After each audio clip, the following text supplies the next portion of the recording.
Everybody. In this video, we are going to talk about the first topic of Chapter 7, chemical change and physical change. Let's take a look at the difference between a physical change and a chemical change. Well, as you can see, that the difference is whether you have composition or structure change or not. In the physical change, you will not have composition or structure change. But in a chemical change, then you will have a composition or structure change. In other words, in a chemical change, if you add more atoms into a molecule or remove atoms from a molecule, or you change the structure of the molecule, then that kind of change will be called the chemical change. Okay, let's take a look at this example here. Okay, this is the boiling water, and water is going from a liquid phase to gas phase. Okay, you can see the water vapor here. In liquid phase, you have water molecules that are closer to each other, but chemically, you are not changing the molecules by let them go from liquid phase to gas phase, because from both pictures, you can see that the water molecules stay as the same. The only difference is the distance among water molecules. In liquid phase, they are closer, but in gas phase, they're going to be a little bit further away from each other. Okay, so since you are not changing the composition or structure of water molecule, so this kind of change, okay, is called the physical change. That's why we said that the boiling point, okay, boiling point is actually one of the physical properties of water. Okay, and some other physical properties, um, um, include taste, color, appearance, either solid or liquid or gas. Melting point, when you have molecules go from solid phase to liquid phase, then it's melting. If you have molecules go from liquid phase to gas phase, that's a boiling point. Okay, and the density, well, density is intrinsic property of a substance. Okay, it will not change no matter how much of the substance you have. So you are not talking about whether the composition or structure will change or not when you evaluate the density of a substance. Therefore, it's going to be a physical property of the substance. Here on your right side shows you some examples of chemical changes. The first one here is the iron rust. You have iron here. When you expose iron to air, remember air, it has moisture, it has oxygen, right? If you expose iron to air, slowly it will decompose, and iron is going to react with oxygen to generate iron oxide. See, from iron to iron oxide, you are introducing oxygen atoms in the formula. So that is a composition change. Therefore, this iron to iron rust is the chemical change.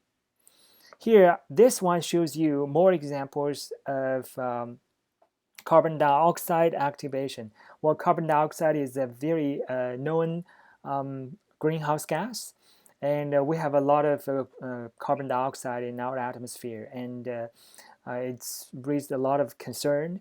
And so scientists are trying to convert carbon dioxide to something useful, so we can use them either as a fuel or the chemical industry starting materials for the synthesis to some other compounds. Okay, so here shows you that carbon dioxide can be converted to methane, which is the fuel.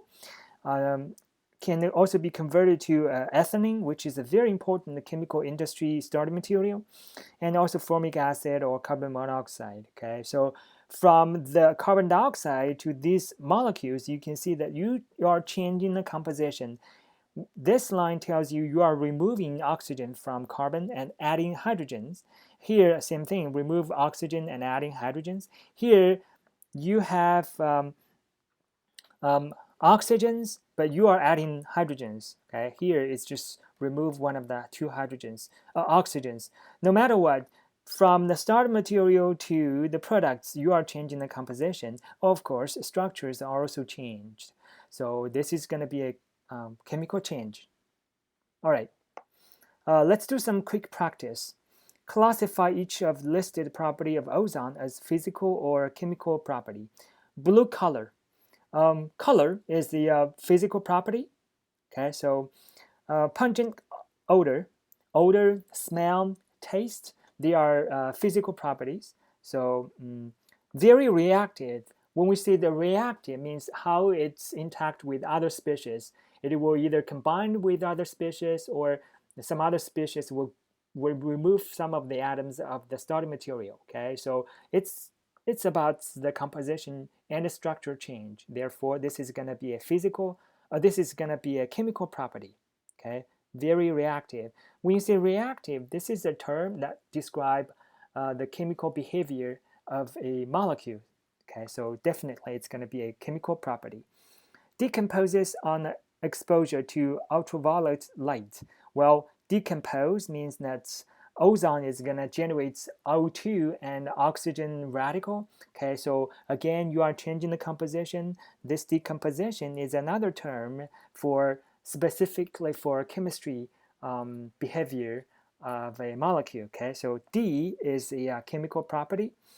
E, gas at room temperature. This is going to be a state. Okay, so this is going to be a physical property. Number 2, again, classify each listed property as physical or chemical. Boiling point of ethylene alcohol. Well, boiling point, we know that is a physical change. Therefore, boiling point of the ethylene alcohol is the physical property.